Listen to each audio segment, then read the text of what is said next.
ઘણા વર્ષો પહેલા ગુજરાતની ધરતી પર અણહિલવાડ પાટણ નામે એક સમૃદ્ધ રાજધાની હતી.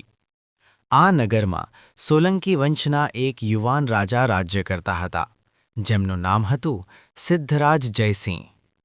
સિદ્ધરાજ બાળપણથી જ બુદ્ધિશાળી, સાહસી અને ન્યાયપ્રિય હતા.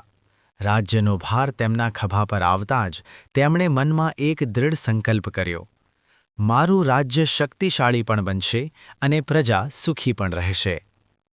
રાજા બન્યા પછી સિદ્ધરાજે સૌથી પહેલા રાજ્યની વ્યવસ્થા સુધારી. લૂંટફાટ અને અન્યાય સામે કડક પગલાં લીધા. તેઓ ઘણીવાર વેશ બદલીને પ્રજામાં ફરી જતા, લોકોના દુઃખ સુખ જાતે જ સાંભળતા. તેથી પ્રજા તેમને માત્ર રાજા નહીં પરંતુ પોતાનો રક્ષક માનતી. યુદ્ધભૂમિમાં સિદ્ધરાજ અત્યંત પરાક્રમી હતા. આસપાસના દુશ્મનોને પરાજિત કરી તેમણે ગુજરાતની સીમાઓ વિસ્તારી. પરંતુ વિજય પછી પણ તેઓ ક્યારેય અહંકારમાં આવ્યા નહીં.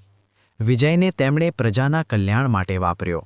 સિદ્ધરાજ શૈવ ધર્મના ઉપાસક હતા, પરંતુ અન્ય ધર્મો પ્રત્યે પણ તેમનું મન ખુલ્લું હતું.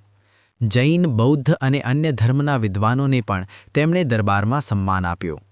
તેમના સમયમાં શિક્ષણ, સાહિત્ય અને કળાનો અદ્ભુત વિકાસ થયો. સિદ્ધપુરમાં તેમણે રુદ્ર મહાલય જેવું ભવ્ય મંદિર બનાવડાવ્યું, જે આજે પણ તેમની કલાપ્રેમી દૃષ્ટિની સાક્ષી આપે છે. તળાવો, રસ્તાઓ અને જાહેર બાંધકામોથી રાજ્ય વધુ સુવ્યવસ્થિત બન્યું. સમય વીતતો ગયો, પરંતુ સિદ્ધરાજ જયસિંહનું નામ ગુજરાતના હૃદયમાં સદાય માટે વસતું ગયું.